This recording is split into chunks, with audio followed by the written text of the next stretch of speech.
Medieval kingdoms, big swords, frenzied warriors, gore, nude, sex, intrigue, betrayal, demons, a quest for vengeance. Berserk is the encapsulation of the best parts of dark fantasy. You know how nowadays everything gets compared to Dark Souls? Even Dark Souls took heavy inspiration from it, if that is an indication of how well executed it is. And why wouldn't it be? If pretty images is all you care about, then you will never be disappointed, as the artwork is amongst the best you can find in any manga. And despite it changing slightly as years go by, it never becomes lazy and dull, as is the case with any long-running title. Almost every frame is a painting of fine art, extremely detailed and graphical, taking hours to be drawn with attention to facial expressions, clothing and sceneries. Especially the panoramic views showing huge armies clashing are breathtaking.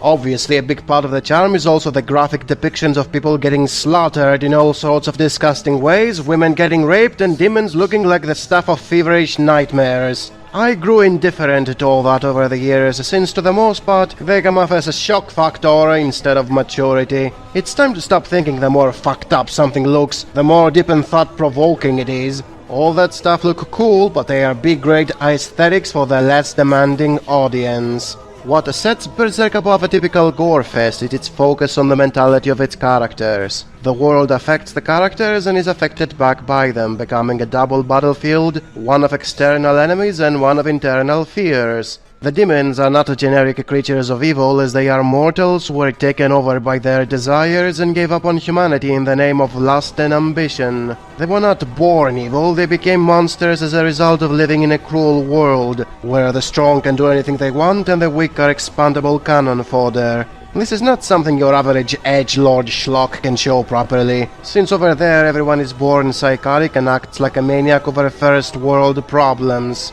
Despite that, it still goes overboard in many cases, since anyone who is positive, cheerful and believes in the kindness of people always ends up getting raped and murdered in the most humiliating ways. There is no counter-force to the selfish cynicism, and good-hearted people are treated as idiots who deserve to be kicked around for not wanting to be ruthless serial killers. The medieval setting sort of excuses it, but half the times it still comes off as petty for the sake of torture porn.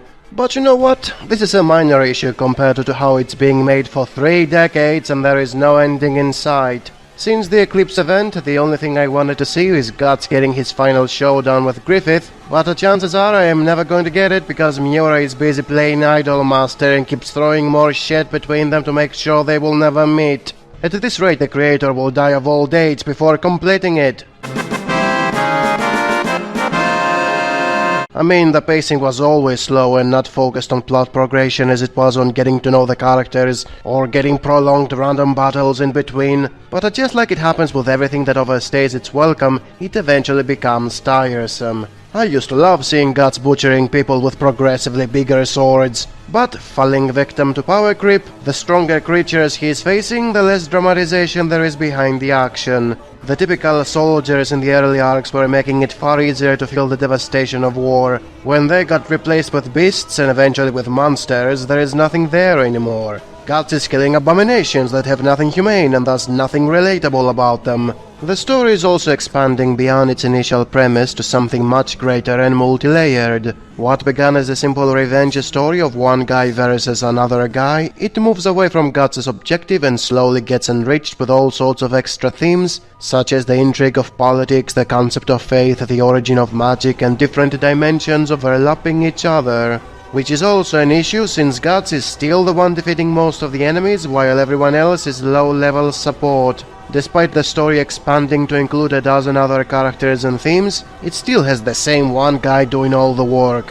While Guts was butchering to pieces anyone standing in his way, it was excused because he was getting the spotlight. Now a dozen other characters get some spotlight, and they are close to worthless in battle. How can you care about all the extra stuff thrown in there, when none of them can stand on their own without Guts constantly jumping in to save them? Not to mention the comic relief, it's so annoying and only increases in volume as time goes on. When the story began, there were no gag characters in Guts' team, while now half of the team is there just for making silly jokes. Despite the world getting overrun with horrible monsters, most of the depressing atmosphere of the earlier arcs is gone. Now it's like a mindless hack-and-slash Dynasty Warriors video game, where one guy is cynically killing thousands of faceless monsters before throwing in a few cheesy one-liners. This is why the Eclipse was the peak of the story, and everything after it keeps feeling less and less interesting. I didn't give a shit about Griffith fighting that Hindu king, and the whole fuss with the pirates and the mermaids was a 7-year filler arc. Why do you think everyone makes fun of everything happening after the Eclipse? Because the anime adaptation was cancerous CGI? No, because it didn't have the same interest as before. I will go as far as say the 90s anime adaptation is the best version of them all. Sure, the budget wasn't the best, but for the material it covered, it was even better than the manga. It took out the unnecessary battles with filler monsters, it kept the meaningful character interactions, it removed the Skull Knight and his plot armor, it removed Puck and his horrible comic relief, it stopped at the Eclipse, the best part of the whole story, and the hand-drawn still images were doing a much better job than the cancer CGI of later adaptations. Just watch that one and consider the rest mostly a waste of time, and a huge disappointment consisting of terrible CGI and clank sounds.